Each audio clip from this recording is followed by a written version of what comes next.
Sherry, thank you so much, and I cannot say thank you enough to the Ridenhour Prizes for this honor. It is truly overwhelming, so much so as I was wrangling a pair of socks on a 5-year-old this morning in New York City, and he was trenchantly not complying, and I said, you know, if mommy doesn't make her train, they're gonna give that prize to someone else. His eyes grew wide, and I half mentioned to my husband what I'd done out of guilt and then slinked out. So anyway,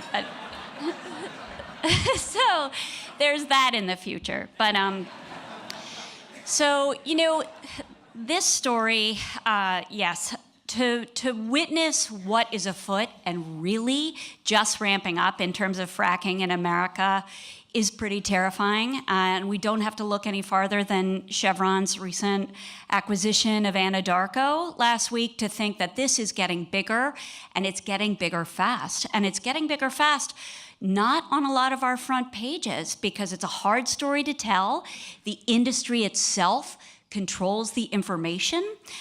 It controls the science, as so many industries do. So how do you get into a story like that and begin to tell it accurately?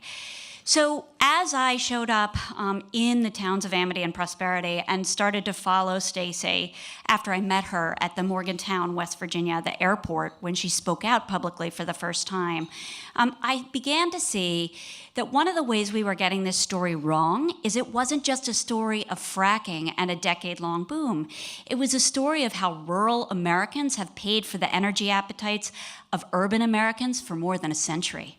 A lot of people, including people in Amity, signed their big gas leases because they wanted to protect their land against what had happened in the neighboring town of Prosperity, which is that coal had come to town with an industrial kind of mining, and every farm had lost its water.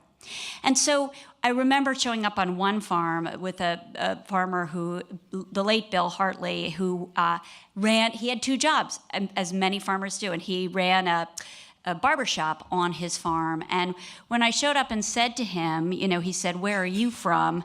I had a feeling New York City was not a good answer to that. But I thought that maybe Philadelphia, which is where my family is from, would be, fellow daughter of Pennsylvania. And so I said, you know, I live in New York City, but I'm from Philadelphia. And he said, "That's 2 strikes against you."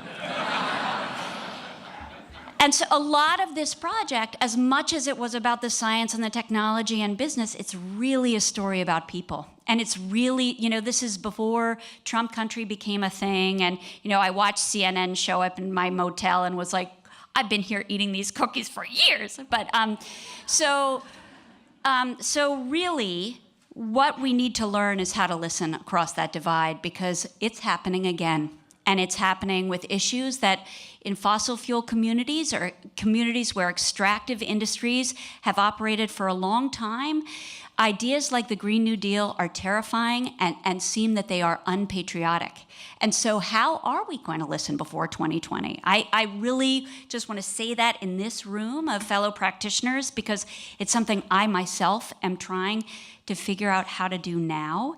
And just to talk a bit about how intractable this problem is, of what happens when a community relies on a single industry. The story does revolve around a 14-year-old boy named Harley Haney, who develops arsenic poisoning, ulcers, has other issues over a period of years, and ends up really moving into his mom's basement, thinking that the world is against him because this industry has ruined his life. And every force, every global force is against him. He drops out of school. And what is he doing right now? He's working for a pipeline company because that's the only job that he can find. So I just wanted to give, you know, a huge, huge thank you to the Haneys. You know, this kind of immersive reporting involves showing up at people's kitchen table when they are so tired of you, and every force has failed them. The government has failed them. You know, the company has failed them. Every force they've reached out to try to help them with regulation, with water testing, and to sit there year and year to tell their story and trust that maybe it will be worth it someday is a huge act of integrity. And they did it because they thought that what they had been through could be of service to somebody else. And that's just to live our lives and being able to tell stories like that is a tremendous privilege, and it would be impossible without honors like this that, really keep us going. So thank you so much.